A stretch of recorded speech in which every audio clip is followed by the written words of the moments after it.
Face à Lille, le Paris Saint-Germain cale de nouveau, Marseille lui se rassure face à Monaco. Voici mes avis et prédictions pour cette nouvelle journée de Ligue 1 et cette même deuxième journée de Ligue 1. Et vous le comprenez par la même occasion que je lance une toute nouvelle série sur YouTube où je vous donne en détail mes avis et prédictions pour les matchs de Ligue 1. Si jamais ce format peut vous plaire, n'hésitez pas à me dire si vous voulez que j'élargisse sur d'autres compétitions. Vous me dites ça dans les commentaires et ensuite je vois si c'est possible ou pas. En tout cas, nous, on part pour le moment pour la Ligue 1 et honnêtement, j'ai envie de faire le 9 sur 9 le plus rapidement de cette saison. À savoir que la saison dernière, je ne l'ai pas fait une seule fois. Donc, on a beaucoup de journées pour le faire. Donc, c'est cette année, je sens. J'ai le pif pour ça. Je sens qu'il va arriver même très tôt durant cette saison, le 9 sur 9, pourquoi pas, dès cette deuxième journée. Et je vous invite à venir avec moi voir le premier match déjà qui est très alléchant. Et du coup, pour démarrer cette deuxième journée, Lille-Paris, sûrement le choc de cette deuxième journée, peut-être avec Monaco-Marseille tout de même, mais deux équipes voilà, de Ligue des Champions. Paris qui malheureusement fait nul lors de son dernier match face à Rennes. Lille, lui, fait une belle victoire à l'extérieur en plus de ça. 2-0 face à Angers. Lille retrouvera Pierre Mauroy, sûrement sans Fernandez Pardo, pas d'Ayoub Boadi qui était déjà pas là face à Angers parce qu'on le sait, il est du côté de City, mais tout de même une belle équipe sur le papier lilloise. Voilà, je vais être très honnête, le match je l'ai pas vu en globalité de Lille, mais le ressenti que j'ai eu c'est de la grande satisfaction pour eux. Tu sens que la préparation était bonne, ils ont su maîtriser de A à Z le sujet face à Angers, contrairement à des Parisiens où ça a été plus compliqué. On a notamment revu un Olivier Giroud buteur, ça franchement c'est que du plaisir à 100%. J'ai senti un Ethan Mbappé plutôt en confiance et s'il n'y a pas de blessure pourrait être important pour le groupe lillois. Je parle bien en Ligue 1, j'attends de voir en Ligue des Champions, ça peut encore être un peu juste, mais dans la globalité, le match des Lillois a vraiment été bon face à Angers. Le retour en plus à Pierre Mauroy, on voudra commencer par une victoire côté lillois. Et face à un Paris Saint-Germain où on sait, tant qu'on n'est pas arrivé mi-septembre, fin septembre, où on sent vraiment que le Paris Saint-Germain commence légèrement à se mettre en jambes, on sait qu'ils seront en jambes à 100% en février prochain, on sait que le plus facilement prenable c'est vraiment début août, donc forcément pour Lille c'est le moment où on peut aller shipper 3 points très importants face à un concurrent direct pour des places en Ligue des Champions et même pourquoi pas pour le titre. Et du coup ce Paris Saint-Germain là, lui, contrairement à Lille, a été quand même bien moins satisfaisant face à Rennes. Déjà parce que face à des blocs bas, on le sait, Paris de toute façon ça va jouer énormément face à des blocs bas cette saison, notamment en Ligue 1.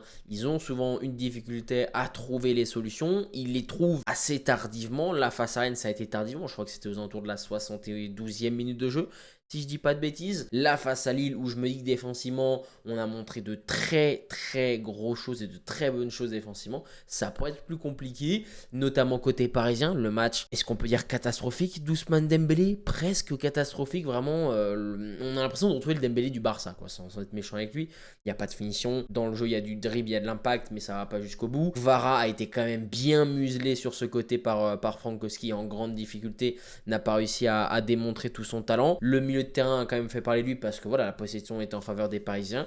Et la défense parisienne, 2 tirs, 2 contre, 2 buts. Attention, on sait la précision et la chirurgicalité qu'a Olivier Giroud. Un Ethan Mbappé en grande forme peut faire vraiment mal. Haralson aussi. Et sur le banc, il y a du monde côté lillois. Il faudra pas non plus oublier que Lucas Hernandez ou Lucain sera de nouveau aligné parce que Mendes ne sera toujours pas de retour, toujours suspendu. De l'autre côté, Hakimi a quand même eu du mal aussi à exister dans ce match-là. Après, c'est un match de reprise. On sait que le Paris Saint-Germain, ces 2-3 premiers matchs de Ligue 1, c'est souvent aussi des matchs de préparation. En tout cas, il prépare vraiment à se remettre en jambes pour la saison. Honnêtement, dans ce match-là, je verrais bien un Lille accrocher le PSG, voire même aller s'imposer, parce que je pense que contrairement à Rennes, Lille a une base défensive peut-être légèrement plus solide, ou alors qui dans la durée peut être plus solide et peut tenir, et ce qui pourrait faire encore plus mal aux Parisiens. Maintenant, honnêtement, on sait que le PSG a de l'armada en remplaçant, ça pourrait faire mal. À tout moment, le PSG fait peut-être aussi tourner. Mais honnêtement, je vais prendre le petit avis de voir Lille s'imposer face à Paris.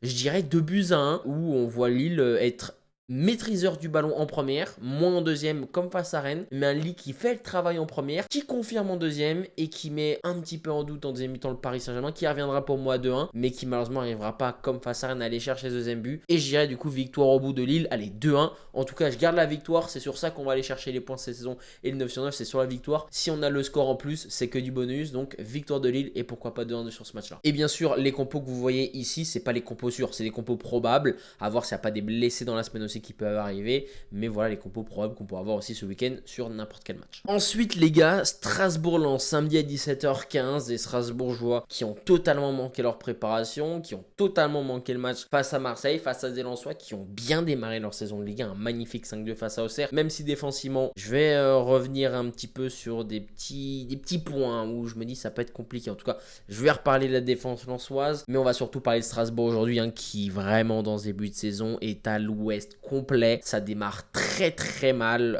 que ça soit défensivement, offensivement. Vous voyez de toute façon sur le papier, l'équipe a totalement changé. Il y a énormément de monde en fait qui sont partis du côté de Strasbourg, donc il faut tout refaire. Et en face à Lens, ça va être très compliqué. Après, on sait que Strasbourg à la Méno, c'est toujours compliqué de les jouer. Mais honnêtement, de ce que j'ai vu face à Marseille, je ne vois pas dans quel monde Lens ne pourra pas gagner. Alors oui, Lens a été aidé par ce carton rouge, donc forcément ça a été un peu plus simple sur la rencontre, mais honnêtement ce Lens là, je l'ai vu jouer, c'est défensivement où j'ai été pas réellement rassuré de cette défense, à part Gagnou qui je trouve nous fait un énorme match. Sagnan ça a été, mais j'ai pas trouvé ça extraordinaire, et Naroki à gauche, voilà, il manque un petit peu de temps de jeu encore pour vraiment se comprendre, mais de me dire que Lens qui gagne, je sais plus c'est combien, c'est je crois 2-0 si je dis pas de bêtises, où t'es à 11 contre 10, tu te fais réduire la marque de 2-1, tu marques le 3-1, le 4-1 et derrière tu te fais réduire à 4-2. J'avoue, je suis pas si serein que ça sur cette défense lensoise pour l'instant, mais l'offensive en fait strasbourgeoise me fait encore moins peur que cette défense lensoise. C'est pour ça que dans ce match-là, j'ai pas vraiment de doute sur le fait que Lens va aller s'imposer, mais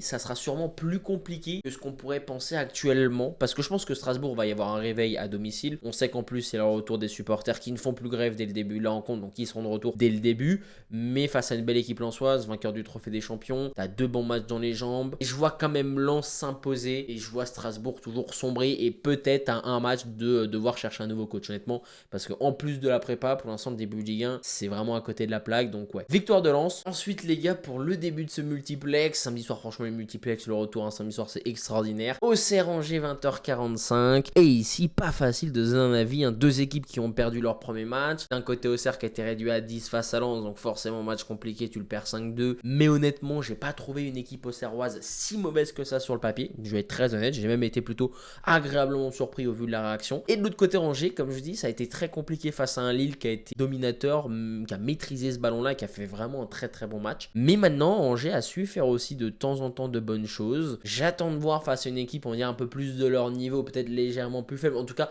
pas une équipe comme Lille, ou en tout cas qui joue le top 3, voire même top 5, voire même plutôt top 3 de la Ligue 1. Ça pourrait être un match bien différent, mais je sens le match nul dans ce match-là, et même 0-0. Deux équipes qui sont capables de travailler l'entraînement comme il faut pour museler les offensives adverses, et un contrario, donc vous comprenez forcément, l'autre qui musle aussi, donc forcément on serait un peu dans le même match que le PFC 3 ou le Lorient à Nice, mais un nul pas simple, où Angers peut être dominateur face à une équipe auxerroise qui je pense va avoir encore du mal cette saison en Ligue 1, mais j'attends de voir, voilà, j'attends vraiment de voir parce que pour le coup ça va pas être simple. Ensuite, deuxième match de ce multiplex, Lorient 3 tout jeunes promus qui ressort d'un beau match nul face au PFC, on reviendra aussi quand il y aura le PFC tout à l'heure, mais un beau match nul des Troyens qui obtiennent un bon point face à des Lorientais qui eux aussi ont obtenu un bon point face à Nice honnêtement, mais qui vont jouer à domicile. Et pour ceux qui ont regardé la saison dernière de Ligue 1 et notamment peut-être celle de Lorient, vous le savez à quel point ce moustoir était imprenable. Il me semble qu'ils sont en Ligue 1, j'ai vu en Ligue 1, je crois à 2 défaites maximum la saison dernière. Je sais qu'il y avait une des défaites en tout début de saison face à Nice ou Lille, je crois que c'est face à Lille, un 7-0 ou 7-1. Derrière, ils avaient été imprenables. Est-ce que ce moustoir va le rester? Je sais pas, parce que l'équipe a énormément changé. Je pense à notamment Pablo Pagis ou à Bergel, si je dis bien son prénom, ancien capitaine lorientais qui sont partis. Donc 2 cadors quand même qui maintenaient cette belle équipe lorientaise. À voir ce que ça va donner, que ce soit défensivement, milieu de terrain, même de l'avant au niveau offensif, parce que ça a bien changé. Mais de l'autre côté, équipe troyenne qui vient de monter, qui a bien changé aussi, qui a lui aussi perdu ses joueurs vraiment majeur, je pense à Détourbet notamment qui est bien marqué en Ligue 2. Maintenant, est-ce que cette équipe troyenne peut battre Lorient à Lorient? Honnêtement, je ne pense pas. Je vois pas 3 battre Lorient au Moustoir. Voilà, déjà chez eux face au PFC, ça a été compliqué. Je veux pas dire que c'est digne du miracle, mais ce qu'a loupé le PFC, j'ai l'impression de revoir le PFC en début de saison dernière avec des loupés monstrueux. Mais est-ce que cette équipe lorientaise va être aussi irrésistible, aussi impassable au Moustoir cette saison? Je pense pas. Mais je verrais bien Lorient s'imposer quand même face à 3 pour enfin, on va dire aussi démarrer leur saison. T'as le match 1 face à Nice qui est bien, mais comme je dis, c'est un match où on s'est muselé de part et d'autre. Honnêtement, il n'y a pas eu grande animosité dans ce match-là. C'est pas vraiment celui que j'ai énormément regardé samedi dernier. Mais face à 3, je pense que ça peut passer. Face à son public, le retour aussi face au public côté lorientais, ça, c'est que du boost supplémentaire, que du point positif. Et on va aussi voir la première sortie de 3 à l'extérieur en Ligue 1. Je sais pas si ça va être si bon que ça. J'attends. Mais honnêtement, pour ce match-là, je partirais sur la victoire de Lorient, peut-être 1-0. Voilà, un match où il y aura des occasions. On sait que l'équipe change aussi offensivement, donc le temps de se trouver. Donc je dirais ouais, un petit but à 0 côté lorientais. On va chercher la victoire, les 3 points. La manière est pas encore là, mais le principal c'est les 3 points. Donc ouais, victoire de Lorient. 1 but à 0 face à 3 parce que j'ai quand même du mal à voir 3 s'imposer à Lorient et même arracher le nul, je sens que ça va être compliqué quand on se souvient notamment de la combativité qu'avait Lorient l'année dernière. Ensuite, pour l'avant-dernier match de ce multiplex du samedi soir, Lyon qui reçoit le Havre. Donc comme je dis, je tourne ce match avant Lyon-Fenerbahçe, donc je sais pas comment sera Lyon. J'espère qu'il y aura une victoire de la qualif au bout pour les Lyonnais. Ce qui est presque sûr, c'est que l'équipe type qu'on avait vu face au Fenerbahçe la semaine dernière sera réalignée, donc pour moi demain. Maintenant, je pense que face au Havre, on risque de faire tourner du côté de Fonseca, mais pas autant que face à Toulouse. Je pense qu'on aura un mix des deux, un mix de l'équipe qui aura joué face au Fener ce mercredi et de l'équipe qui aura joué face à Toulouse la semaine passée. Je pense notamment peut-être à un Tekame qui risque d'être titulaire, peut-être pas face au Fener, mais face au Havre. Honnêtement, le match des Lyonnais, la première mi-temps était dégueulasse, mais des deux côtés. Voilà, je vais être honnête, il y avait des actions, mais c'était pas extraordinaire. Je m'attendais à mieux, que ce soit toulousain ou lyonnais, hein, notamment l'action toulousaine qui est loupée, même gâchée, c'est du grand art. Je sais pas si j'ai jamais vu du grand art, c'est quand même assez dingue. Maintenant, honnêtement, ils seront à domicile, retour en Ligue 1 chez lui. On a vu le bien que ça avait fait face au Sparta. Ça risque aussi d'amener que de la positivité face au Fenerbahçe ce match-là samedi. S'il y a la qualif bien sûr au bout, mais pour moi, elle y sera parce que vraiment Lyon à domicile, c'est très très compliqué de les bouger. Je pense notamment, allez, je verrais bien Malik Fofana peut-être de nouveau titulaire ou Nouama. Je pense qu'un des deux le sera. Openda, pas sûr qu'il soit titulaire, mais avec un Tolisso qui sera sûrement lui aussi titulaire. En fait, ça dépendra de la condition physique. Mais l'équipe que j'ai vue face à Toulouse en deuxième mi-temps la semaine dernière côté lyonnais, vraiment m'a fait bonne impression. Malgré que ça soit des doublures, en tout cas des joueurs qui joueront moins, qui sont plus sur le banc. Et on a vu une équipe havraise un petit peu plus en difficulté, je trouve, face à Monaco, qui a quand même fait un bon match parce qu'on sait que jouer au Havre, c'est toujours compliqué. Peu importe la période, parce que jouer au Havre, je sais pas ce qui leur arrive côté Havre, mais franchement, c'est pas une forteresse, mais t'as l'impression qu'ils la défendent tout autant. Mpassi notamment sur sa ligne qui est très très bon, qui nous fait vraiment un début de saison qui est vraiment très bon, même la prépa, je l'ai trouvé très bon dans les buts côté Havre. Maintenant, est-ce que le Havre est capable d'aller chercher la victoire à Lyon? Honnêtement, je ne pense pas, peu importe l'équipe mise en face par Fonseca, que ce soit l'équipe qu'on a vue face à Toulouse ou face au Fener la semaine passée. Moi, je verrais quand même une victoire lyonnaise dans ce match-là, mais peut-être pas aussi facilement que face à Toulouse. Enfin, aussi facilement. Peut-être pas aussi propre que face à Toulouse. Ça sera pas un 2-0. Je vois bien le Havre marquer. Faudra que le Havre marque au bout d'un moment parce qu'il y a eu 1-0 pour Monaco. Donc toujours pas d'ouverture au niveau du score côté Havre. Face à des Lyonnais qui défensivement pourraient être un petit peu plus épuisés parce que là, le match en plus face au Fener est le mercredi.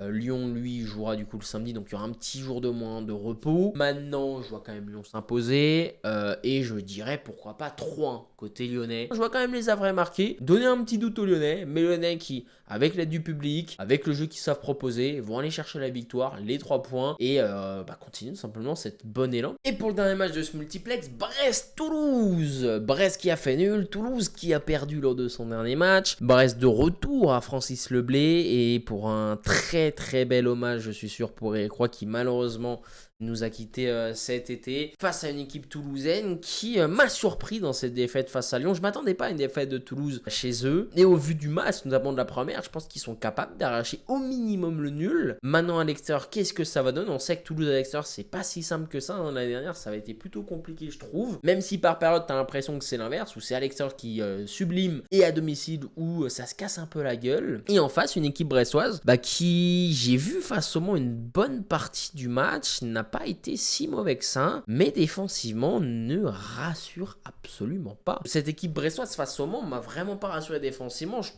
pense notamment au premier but des Manceaux qui est totalement gag au vu du ballon, comment est-ce qu'il arrive devant et dans le but ensuite. Offensivement, j'ai été pas satisfait, mais j'ai été plutôt correctement content pour les Brestois, on va dire ça comme ça. Maintenant côté toulousain, il va falloir aussi ouvrir le quota de but, il va falloir ouvrir le score aussi au bout d'un moment. Je pense que face à Brest, ça le sera. je vois bien les deux équipes qui marquent dans ce match-là, donc je verrais bien au minimum un but partout. Et je serais même pas surpris, les gars, de vous dire que face à Brest, Toulouse va aller crocher le 2-2. Je verrais bien un match nul dans ce match-là. Maintenant, la fiche du match, je sais pas, parce que côté brestois, comme dit, le poids Eric Roy, c'est malheureusement que le fait qu'Eric Roy soit parti assez précipitamment, on va dire ça comme ça, même si voilà, on savait qu'il était malade malheureusement pour lui, ça peut faire jouer comme du côté de Liverpool, voilà, avec le cas de Diogo Jota qui lui aussi malheureusement nous a quitté l'année dernière, ça peut vraiment peser sur les Brestois, parce qu'à rappeler quand même, la plupart de l'équipe l'a connu, l'a côtoyé la saison dernière, c'était même des très bons amis pour certains, donc ça peut jouer aussi un coup moral, jouer notamment un coup moral chez eux, mais comme jouer aussi dans le sens positif, où ça peut être un élan supplémentaire pour aller s'imposer. La question, elle sera répondue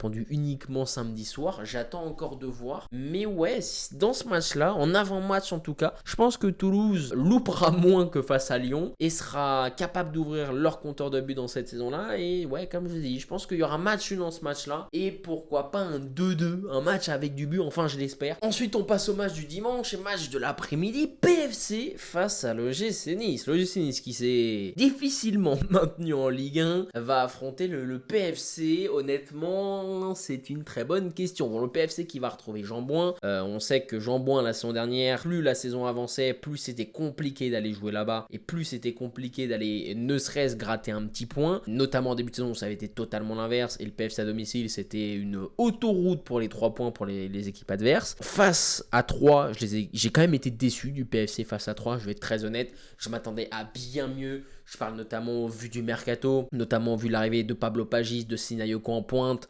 Je me dis que ce quatuor est quand même censé faire des étincelles devant. Hein. Pagis, Simons, Kebal, c'est censé techniquement bouffer les 3/4 des défenses en Ligue 1. Et Sinayoko, on sait que avec Auxerre ça a été compliqué, mais quand il est plutôt bien servi, en tout cas quand il a l'espace pour, il est capable d'être chirurgical. Derrière le milieu Lesmelou Matondo, je m'attendais quand même à mieux. Et la défense, ça a été plutôt correct, parce qu'il n'y a pas eu grand chose à faire quand même face à 3. Mais attention face à Nice où il y aura un peu plus à faire, notamment l'arrivée d'Eli Wahi du côté niçois qui est officialisé. Je peux vous le dire qu'on l'avait vu l'année dernière, ça avait fait beaucoup de bien à Nice devant, et ça pourrait être un véritable poison. Maintenant, le PFC de retour à Jean Bouin va vouloir repartir comme ils l'ont fini l'année dernière, donc sur la même base et avec une victoire. Maintenant, est-ce que ça va le faire? C'est une bonne question. La question aussi, c'est Liam Rosenior, parce que pour moi, Liam Rosenior n'est pas le bon entraîneur pour le PFC. On aurait d'ailleurs dû garder Comboiré au niveau du PFC pour une saison supplémentaire pour voir vraiment si ça pouvait marcher. Mais le cas Liam Rosenior au PFC peut aussi me permettre de mettre un petit point d'intégration sur chaque match du PFC, parce que Rosenior à Chelsea, c'était catastrophique. Rosenior à la fin, le mois de janvier, avant qu'il signe à Chelsea, c'était chaotique avec Strasbourg. En tout cas, ça le devenait. Là, avec le PFC, j'attends de voir un petit peu si ça peut donner de bonnes choses. Mais face à Nice, je m'attends quand même à voir le PFC s'imposer. Donc, c'est pour ça que je verrai peut-être le PFC gagner face à Nice. Ça sera compliqué. Mais comme je dis, le Liam Rosenior est un peu à étudier, parce que je sens que ça peut être compliqué pour le PFC par rapport à Rosenior. Mais ce match-là, je vais le regarder parce qu'il est très intéressant. Et pas qu'un peu, parce que tout simplement, le PFC, pour moi, peut être un véritable concurrent cette saison pour jouer l'Europe. Et voir aussi ce que va donner Nice avec une équipe, on va dire, qui sur le papier est censée peut-être être un petit peu plus forte que eux. Maintenant, je pense que le déplacement pour les Niçois va être compliqué et la victoire, je dirais quand même au bout de Paris, sera présente, et je verrai pourquoi pas une petite victoire 1-0 ou 2-1 côté parisien. Je sens peut-être un petit but pris quand même, parce que comme je dis, l'arrivée d'Eli Wahi peut changer quelques petites choses côté niçois, notamment offensivement. Je pense que Gauthier est capable d'apporter de bonnes choses. On sait qu'Abergel ne pouvait pas jouer face à Lorient, donc lui aussi apportera dans ce milieu de terrain là côté niçois.